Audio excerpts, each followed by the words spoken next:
कांग्रेस में इन दिनों लीडरशिप को लेकर खासा विवाद छिड़ा हुआ है। अब कांग्रेस के ही एक सांसद ने पार्टी को नसीहत दी है कि जनता के बीच में जगह बनाने के लिए कांग्रेस को क्या करना चाहिए और कैसे करना चाहिए। तमिलनाडु से सांसद कार्ति चिदम्बरम ने देश की सबसे पुरानी पॉलिटिकल पार्टी कांग्रेस को ये भी बताया है कि आज के जमाने में चुनाव का क्या मतलब है।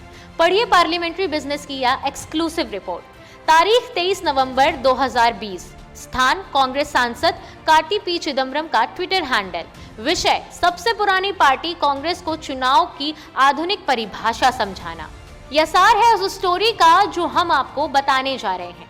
135 साल से देश में राजनीति कर रही कांग्रेस को आजकल अपनों से ही राजनीति के सबक सीखने को मिल रहे हैं। पार्टी कैसे चलाएं, नेतृत्व कैसा होना चाहिए, पार्टी जनता के बीच में कैसे अपना आधार मजबूत करे और तमाम ऐसी ही अन्य सलाह कांग्रेस को बीते कुछ समय से लगातार मिल रही है। अब इसी कड़ी में एक और युवा सांसद सलाह भी जुड़ गई है। यह सलाह है कार्ति पी चिदम्बरम की, जो कि तमिलनाडु के शिवगंगा सीट से कांग्रेस के ही सांसद हैं। चुनाव मतलब पूरे साल का काम। देश के वित्त और गृह मंत्री रहे पी चिदम्बरम के बेटे कार्ति ने एक ट्वीट को रीट्वीट करके कांग्रेस को सलाह दी है कि आज के समय में चुनाव 365 दिन यानी पूरे साल 24/7 चलने वाली चीज है। कांग्रेस को चुनाव की तैयारियों के लिए एक कमेटी बनानी चाहिए जिसके महासचिव का काम केवल और केवल चुनाव की तैयारी करना ही हो। कार्ति ने अंग्रेजी अखबार द हिंदू की पत्रकार शोभना के द्वारा किए गए ट्वीट को रीट्वीट करके कांग्रेस को चुनावी रणनीति पर यह सलाह दी है।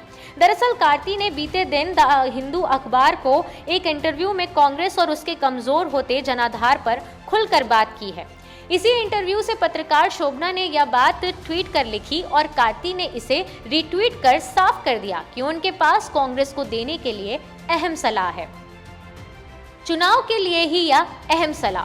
कार्ति केवल यही नहीं रुके और इसके कुछ घंटे पहले किए गए एक और ट्वीट में भी कांग्रेस को बताया कि उसे क्या करना चाहिए।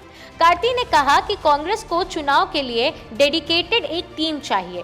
कार्ति कांग्रेस की वर्तमान हालत से परेशान दिखते हैं और अपने पिता की तरह ही पार्टी को सुधारने के लिए सलाह दे रहे हैं। एक अन्य ट्वीट में कार्ति ने कहा है कि एक तय इलेक्टोरल कॉलेज के द्वारा जिला और राज्य चुनाव कमेटियां बनाई जानी चाहिए। पार्टी के आंतरिक चुनाव में वोट करने का अधिकार केवल उन्हीं सदस्यों को होना चाहिए जो एक निश्चित समय से पार्टी के सदस्य रहे हों। हमें पार्टी के सदस्यों और पार्टी के शुभचिंतकों के बीच में अंतर करना होगा। कार्ति ने अपने हर ट्वीट में INC यानी कांग्रेस के आधिकारिक ट्विटर हैंडल को टैग किया है, यानी वह अपना संदेश कांग्रेस तक सीधे पहुंचा रहे हैं। शक्तिशाली और तेज तर्रार कांग्रेस की जरूरत। 2 दिन पहले के एक ट्वीट की बात करें तो कार्ति ने 21 नवंबर को भी कांग्रेस को सलाह दी थी कि उसे बीजेपी का किस तरह से मुकाबला करना चाहिए। कार्ति ने लिखा था, शक्तिशाली और तेज तर्रार कांग्रेस की जरूरत। 2 दिन पहले एक ट्वीट की बात करें तो कार्ति ने 21 नवंबर को भी कांग्रेस को सलाह दी थी कि उसे बीजेपी का किस तरह से मुकाबला करना चाहिए। कार्ति ने लिखा था, भारत को एक छोटे समूह द्वारा शासित राष्ट्र में तेजी से बदल रही बीजेपी के कट्टर हिंदुत्व के नाम पर नए राष्ट्रवाद से लड़ने के लिए एक शक्तिशाली और तेज तर्रार कांग्रेस की जरूरत है। कपिल सिब्बल की सही और बेहतरीन बातें उन सभी को जरूर सुननी चाहिए जो एक उदार, समावेशी और ईमानदार भारत की चाहत रखते हैं। कार्ति ने यह ट्वीट कांग्रेस के राज्यसभा सांसद और वरिष्ठ नेता कपिल सिब्बल के उन सवालों पर किया था जो कांग्रेस के नेतृत्व और कम होते जनाधार के बारे में उठाए गए थे। वरिष्ठ पहले ही कर चुके सवाल। ऐसा नहीं है कि केवल कार्ति ही कांग्रेस के नेतृत्व, काम करने के तरीके और चुनावी रणनीति पर सवाल कर रहे हैं। कई वरिष्ठ नेता पहले भी इस पर सवाल कर चुके हैं और लगातार कर रहे हैं। इन नेताओं में कार्ति के पिता पी चिदम्बरम भी शामिल हैं। कांग्रेस के राज्यसभा सांसद और वरिष्ठतम नेताओं में से एक गुलाम नबी आजाद ने भी चुनाव को लेकर फिर से कांग्रेस की लीडरशिप के खिलाफ मोर्चा खोल दिया है।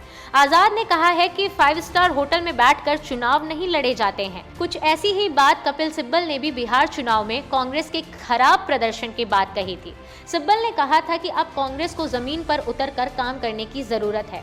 लोगों की निगाह में कांग्रेस एक दमदार विकल्प नहीं रह गई है, इसे बदलने की जरूरत है।